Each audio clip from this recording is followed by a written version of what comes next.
Hello, my loves. Welcome to How to Free the Wisdom to Heal the Body and some Thought Pain Therapy. I'm Casandra MacAlan, and today I kind of want to talk a little bit about how we embody our emotions or how thoughts become things. In other words, very simplistically, how what we think and in turn what we feel actually connects to how our body feels. And I think the majority of us understand by now that the mind-body connection is more than just a theory. It is a scientific fact, right? From the most simplistic thing of stubbing your toe and you have a sensory nerve that sends the sensation of pain to your brain, that in turn creates thoughts, letting us know that we've done something stupid we don't want to repeat.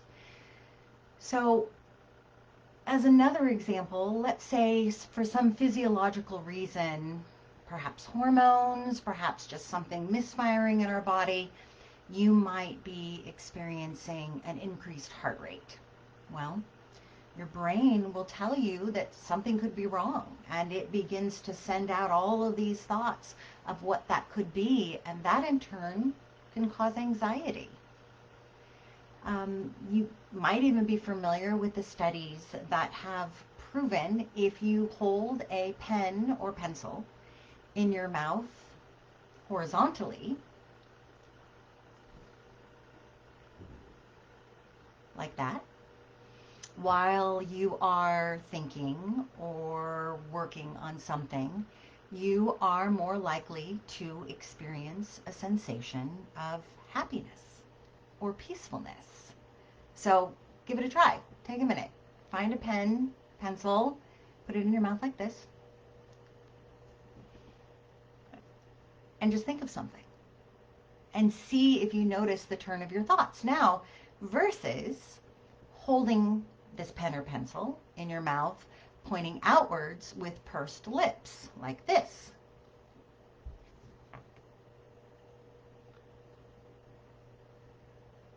So try that. You will likely notice that you are more likely going to experience an emotion of frustration or irritation. Does anybody have any idea why? Did you notice a difference? I'm going to check in the comments. Has anybody read this study? Does anybody know why you might be happier if you hold your pen like this?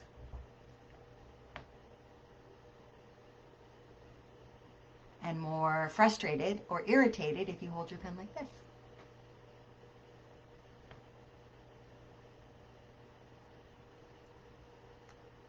So if you're watching me live, try it and leave a comment. And if you're watching me later, same thing.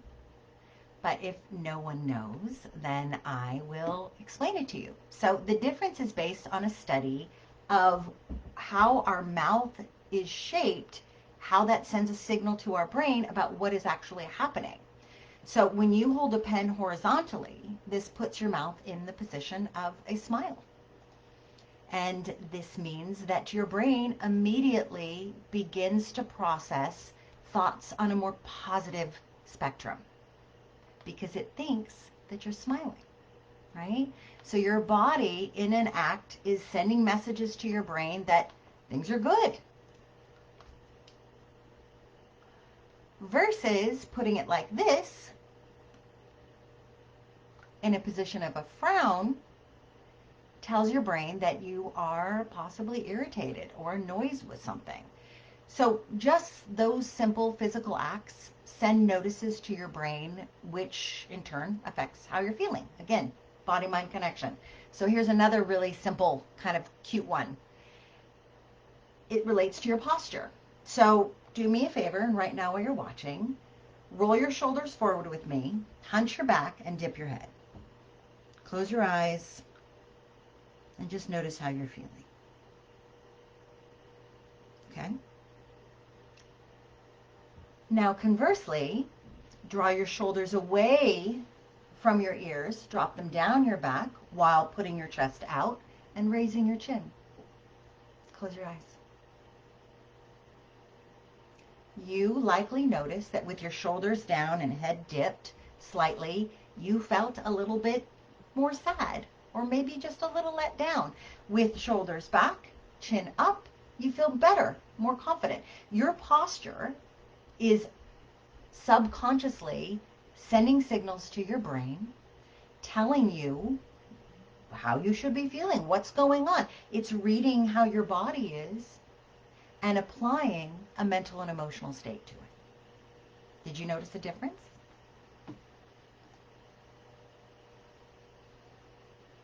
Yes, Randall says facial expression telling your brain that you're happy or that you're sad.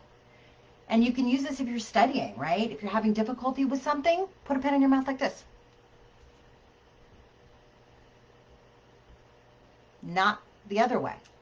Because again, studies have shown, scientific, peer-reviewed studies have shown, it makes you happier. It makes the work that you're doing flow more smoothly, makes it more effective. Contracting the muscles in your mouth would frustrate you. Well, this, if that's what you mean by contraction, would frustrate you more. Emily said smiles. Randall said he noticed a difference. So what did you guys think of the way your shoulders were placed? Did you notice a difference between going like this, which is how your body would be if you unconsciously, if you were frustrated, irritated, annoyed, let down, or sad, or shoulders back, chest out, chin up? How the posture of your body, if you're feeling good, if you're feeling confident about something.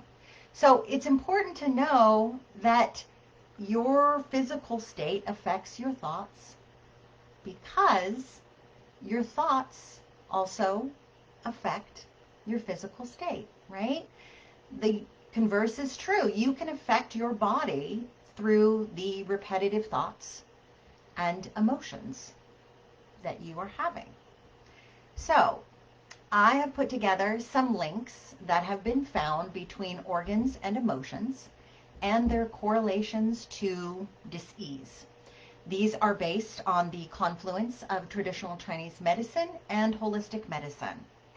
And if you like, you can look them up and you will see them in many different healers and teachers and guides in both sides of the East and West medical function. So let's begin with grief. So thinking about emotions and corresponding diseases, grief, and again, these emotions that I'm describing are prolonged, excessive, unrelenting, unremitting. You just can't shift out of them. So grief weakens the lungs and the large intestine, and it can lead to inflammation, excessive mucus, IBS, IBD, and other issues relating to lungs and large intestine.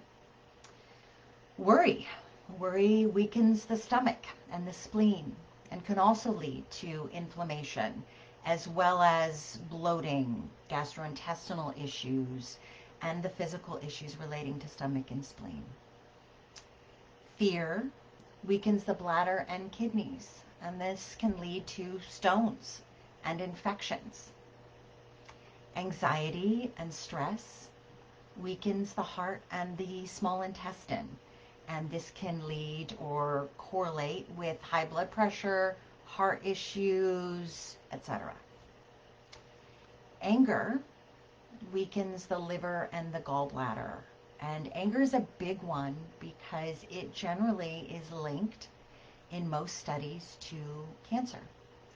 And that can be throughout the body. It generally tends to be located somewhere that links to another thought or emotion that a person has held for a very long time. So, for instance, examples might be breast cancer relating to feelings of nurturance, excessive over-nurturing, feeling under-nurtured, feelings about womanhood or motherhood, and how that has played out in one's life. Conversely, we can affect our body positively and our organs positively with things like peace and mindfulness. So peace and mindfulness reduces inflammation, speeds healing, lowers blood pressure, increases longevity, all kinds of good stuff. Love and acceptance strengthens the mind and body in all ways and increases general joy and harmony in one's life. Happiness and laughter calms the nervous system, reduces anxiety, and plays a part in reducing all of the weakening emotions that I spoke about above. So I'm going to check and see if anybody has any comments. And then before I close today, I'm going to go briefly, very briefly, connecting some specific parts of the body and specific thoughts and emotional states. So let's see if anyone has any questions.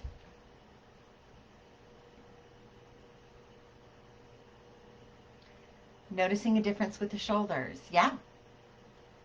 It's like fake it until you make it. You know, I think there is a real correlation to that, right? You want to think the thoughts that are going to manifest what it is you want, not what it is you fear. And while we certainly don't want to be lying to ourselves, we can find ways to reframe some of the thoughts that perhaps are bringing us down in ways that are just more positive. Perhaps talking about what we want. So as an example might be, let's say you're in a lot of pain. Now, obviously, you're not going to realistically be able to say to yourself or anyone else, I feel great, because that's going to feel like a lie, and that's going to be disingenuous. But you could say something like, out loud or to yourself, I love it when I have those moments that are pain-free. Does that make sense? So it is a little bit of fake it till you make it, but you have to watch that you're not trying to lie to yourself. Susan said she loves it. Emily says yes, feels less confident the first way, right? Smile always makes me feel better. I recently had a wonderful opportunity to go see a comedian in real life, outdoors with some very close friends, and I laughed harder than I've laughed in a long time, and I walked away thinking, I think I just healed myself a little bit. And it reminded me that I have not laughed enough, and that studies have proven that laughter helps us to heal. It's the best medicine, as people have said. So important and helpful. Thank you so much. You are welcome. Does it work the other way too? Like if I smoke and have lung issues, will I be less capable of processing grief? That's a really good question.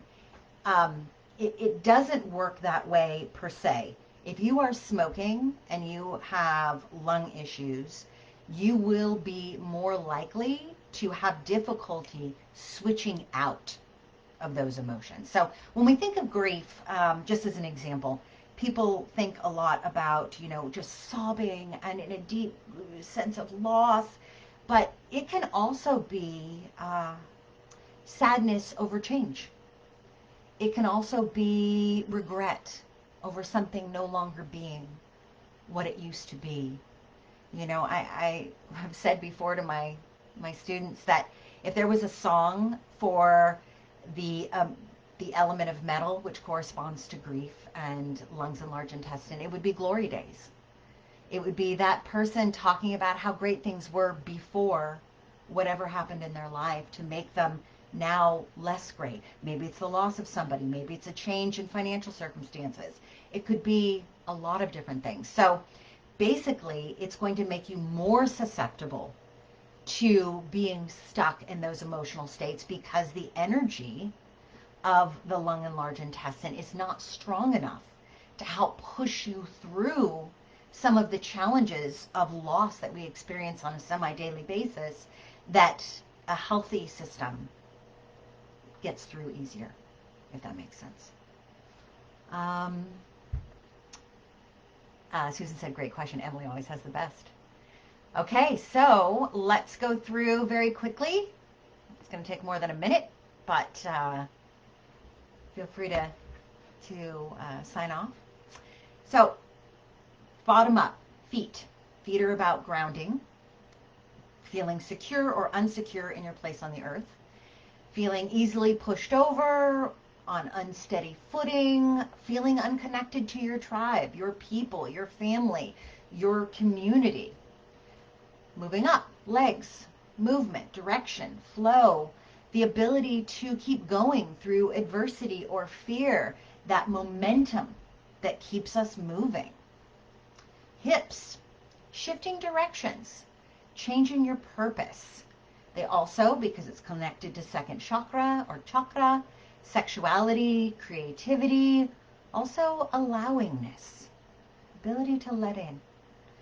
Back, fear around abundance, receiving or lack. Also related to flexibility and the carrying of the weight of the expectations. You know, if you've ever said to yourself, just get off my back, speaks a lot of weight of someone else's expectations. Shoulders, shouldering the burdens from others and ourselves. I don't know if you remember kind of the, I don't know if it's Greek or Roman mythology, maybe somebody can put it in the comments, of the god Atlas with the world on his shoulders, or the man, forgive me.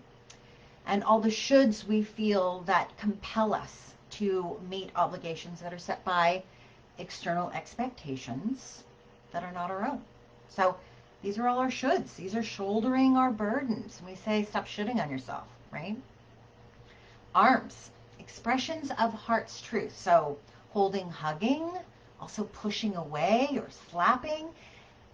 Our arms are expressors of our heart's emotion. So they help show our pleasure or displeasure that we show through the arms, as well as acts of creativity or artistry, painting, drawing, sculpting, cooking, gardening, things that we are using our creative arts from our heart down our arms and into our hands.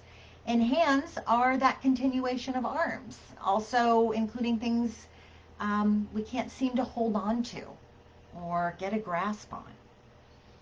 Neck, again going very quickly, represents difficulty seeing what is beside us in favor of focusing only on what is directly in front of us. I kind of imagine a horse with blinders on, right? It's the inability to see other choices or options that exist. We just get focused on this or nothing. And when we feel that kind of narrow-mindedness, that tends to be represented in the neck. Face, what are we having difficulty facing or coming to terms with? Or what do we have to put on a good face for? Situations where we feel unable to show our emotions. We have to save face, perhaps. Well, obviously, there's more to talk about. We could talk about what our bones mean, our blood, our nervous system, or things like connections with eyes, with ears, with nose, with mouth. But this is a good beginning. And if you are having difficulty, injury, illness with one of the body parts that I described, you can begin this healing process by looking at the thoughts and the emotions that I've mentioned. And you want to do this so you can release the attachment to the outcome and the frustration or constriction of these thoughts, likely repetitive, that are occurring often enough to have your body manifest it. And our body's manifestation is really meant to be a gift to us. So we can recognize what's going on and shift it, change it, heal it, release it, let it go, stop being frustrated by it, accept it, forgive it, whatever it is. And it's when we focus on the pain in the body rather than the purpose of the pain that we get stuck. And it becomes something that is hard to release and move through. And if you are struggling with something and need some help, I'll put a link in the chat as always, and you can contact me for a free session. So I will go and see if there's any other questions for today. And let's see what we have. Comment about shoulding on yourself. Yes, I mean, I like the pun, I gotta be honest.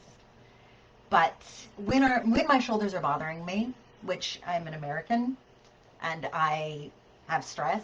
So pretty much everybody off and on will have shoulder pain. And when I start to notice it, the first thing that I think of is not what did I do, right? Which is what we have a tendency to think of. Like, oh my God, what did I do? How did I hurt my shoulders? How did I mess them up? Instead, what I've trained myself to do, which is what has contributed to me healing an autoimmune condition, as well as a number of other physical symptoms, injuries, and illnesses that I've had over the course of my going to be 55 years, is by focusing on what my thoughts or emotions were recently. Sometimes it what I was just thinking about. Maybe I was thinking about someone in my life that's really, I really feel like I need to take care of. And so I might manifest that on my right shoulder, because this is all about shouldering the burdens for others. So anyways, I know I've gone over time, but thank you for joining me today. And I love you. And I hope you take care of yourself for me. And if you have any questions, put them down in the comments. And if you need any help, well, just click the link and we can talk face to face. All right. I'll see you next Monday. Bye.